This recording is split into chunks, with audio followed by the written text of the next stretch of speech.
സുഹൃത്തുക്കളെ, സഹോദരങ്ങളെ, എല്ലാവർക്കും ന്യൂസ് കേരള TVM സ്വാഗതം. അപ്പോൾ ഇന്ന് ചിരിക്കാൻ കാരണമെന്ന് പറയുന്നത്, ഒരു വീഡിയോ കാണാനിടയായി യൂട്യൂബിൽ. മറുനാടൻ മലയാളിയുടെ ചിരിക്കാതിരിക്കുന്നത് എങ്ങനെയാണ്? കെ സുരേന്ദ്രൻ എന്ന ഉള്ളി സുരേന്ദ്രൻ കേരളത്തിലെ ഏറ്റവും വലിയ വർഗീയവാദിയാണ്. ആ വർഗീയവാദി പിന്നെ മറുനാടന്റെ ഏറ്റവും വലിയ ശത്രുവായിരുന്നു. കാരണം നമ്മുടെ ശബരിമലയിലെ സമരത്തിനൊക്കെ നേതൃത്വം കൊടുത്ത് തലയിൽ കെട്ടുമായിട്ട് പോയതും, അത് കെട്ട് തലയിലിട്ടിട്ട് പോലീസ് പിടിച്ചിട്ട് മറ്റതാണ് മറിച്ചാണെന്നും പറഞ്ഞ് ഇല്ലാത്ത പ്രശ്നങ്ങളൊക്കെ ഉണ്ടാക്കി. എന്തായാലും ശരി, ആ പ്രാവശ്യത്തോടു കൂടി സുരേന്ദ്രൻ നമ്മുടെ BJPയുടെ സംസ്ഥാന പ്രസിഡന്റായി.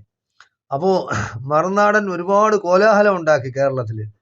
അതായത് കേരളത്തില് BJPയുടെ പ്രസിഡന്റ് ആവാനുള്ള യോഗ്യത എന്ന് പറയുന്നത് അത് ഒരൊറ്റ ആളിനെ ഉള്ളൂ, അത് കെ സുരേന്ദ്രന് മാത്രമാണെന്നും പറഞ്ഞ് ഇല്ലാത്ത പ്രശ്നം ഉണ്ടായി. അപ്പോൾ എന്തായാലും ശരി, പിന്നീട് BJP പ്രവർത്തകരുടെ ഇടയിൽ ഒരു ചെറുപ്പക്കാരനാണ് അങ്ങനെ എന്നൊക്കെ പറഞ്ഞ് പാർട്ടി തന്നെ തീരുമാനിച്ച് ഇയാളെ പ്രസിഡന്റ് ആക്കി. അപ്പൊ അതിന്റെ ക്രെഡിറ്റ് മൊത്തം മറുനാടനാണ് എടുത്തത്.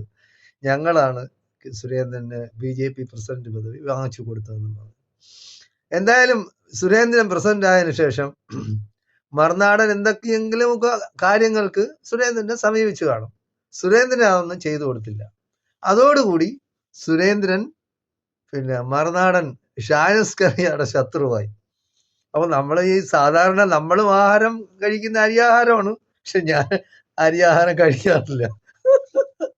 ഞാൻ കൂടുതലും ഹുബുസ്, അതായത് ഗൾഫില് ഹുബുസ് എന്ന് പറയും, അതായത് റൊട്ടി, അത് ഈ ബ്രൗൺ കളറിലെ റൊട്ടി വരും, അതാണ് ഞാൻ കഴിക്കുന്നത്. അപ്പൊ അരിയാഹാരമല്ല കഴിക്കുന്നത്. എന്തായാലും വല്ലപ്പോഴും കൂടി കഴിക്കാറുണ്ട്, മാസത്തിലൊരിക്കൽ 2 മാസത്തിലൊരിക്കൽ. കേരളത്തിലുള്ള അരിയാഹാരം കഴിക്കുന്ന എല്ലാവർക്കും അറിയാം. ഓരോരുത്തർ ആരെങ്കിലുമായിട്ടൊക്കെ കൂടുന്നെന്ന് പറഞ്ഞാൽ അവരെ സപ്പോർട്ട് ചെയ്യുന്ന എന്തെങ്കിലുമൊക്കെ കാര്യങ്ങൾ നേടാൻ വേണ്ടിയാണ്. അവരുടെ താല്പര്യങ്ങൾ സംരക്ഷിക്കപ്പെടണം, അവർ വിചാരിക്കുന്ന കാര്യങ്ങൾ നടക്കണം. അതിന് എല്ലാ പാർട്ടികളിലെയും ചിലര് ഇങ്ങനെ പൊക്കി അങ്ങ് കയറ്റും ഈ ഷാനസ്കറിയ. കാരണം അവന്റെ ആ ജന്മനാ ഉള്ള സ്വഭാവമാണത്, അത് കളയില്ലല്ലോ. എന്തായാലും സുരേന്ദ്രനെ അങ്ങനെ പൊക്കിക്കയറ്റി സുരേന്ദ്രൻ പ്രസിഡന്റായി. ഷാനസ്കറിയ പല കാര്യങ്ങളിലും സമീപിച്ചു. സുരേന്ദ്രൻ ഒന്നും ചെയ്തു കൊടുത്തില്ല. അതോടുകൂടി കേരള BJP എന്നുള്ള പേര് സുരേന്ദ്രന് കൊടുത്ത്. കേരള BJPയുടെ പ്രസിഡന്റ് സുരേന്ദ്രൻ, കേന്ദ്ര BJPയുടെ പിന്നെ സംഘാടകനും അതിന്റെ ഉത്തരവാദിത്വമൊക്കെ ഷാനസ്കറിയ.